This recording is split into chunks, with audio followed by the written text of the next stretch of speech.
Robert Smith says, "You can't by teaching cause anyone to learn. Teaching is the creation of conditions that favor learning." So what are these conditions, and what should we know about learning so that we can create them for our students?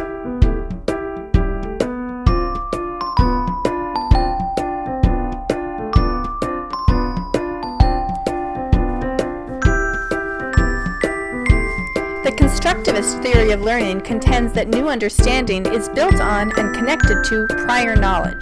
This prior knowledge often helps students to learn, but sometimes creates mental blocks that make it more difficult.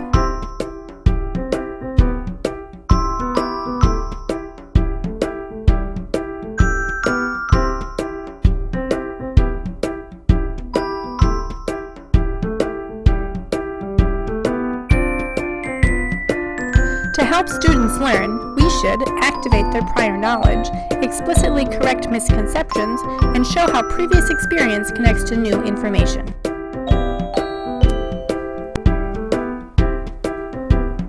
Pat Wolf says that brains are not like sponges, but more like sieves. Most of the things we experience on a day-to-day basis, our brains decide are unimportant and are never entered into our memory.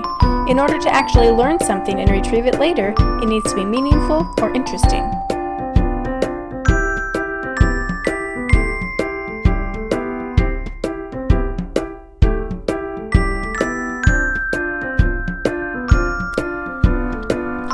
Some ways to increase interest in the classroom is to give students choices, allow them to set their own goals, and make content challenging yet within reach.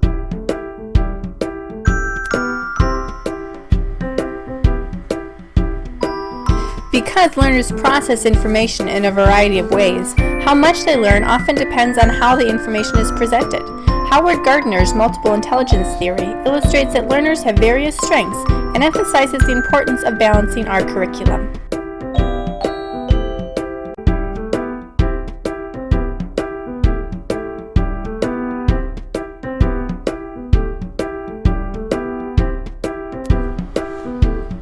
To help all students access the content and demonstrate their competency, we should get to know the students' learner profiles and present and assess the content in a variety of forms.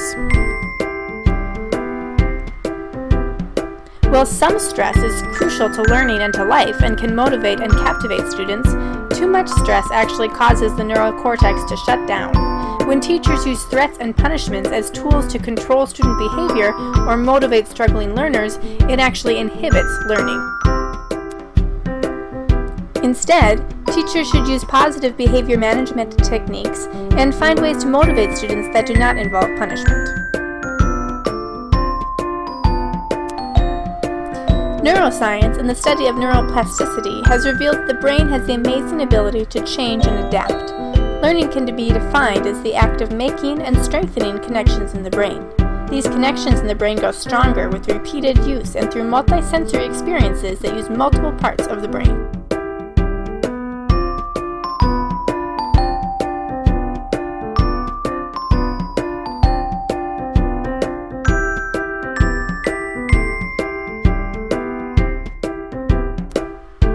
To take advantage of the way the brain functions, teachers should give students multiple experiences with the content in a variety of forms. Vygotsky claims that an important element of learning is the social and cultural context in which it takes place. While the traditional model of schools may attempt to minimize the social element in the classroom in favor of a teacher-centered curriculum, schools that value learning over teaching recognize the importance of letting students interact with each other. Being aware of the effect culture has on learning is a good first step. Peer editing, cooperative learning, and reciprocal learning, more commonly known as think, pair, share, are easy ways to enhance the social aspect of learning. Teaching for learning is not always easy. It requires a shift in thinking that puts the students first. However, like Pat Wolf tells us, if it's worth teaching, it's worth teaching well. Brain-based teaching is how we can teach well and ensure that our students are actually learning.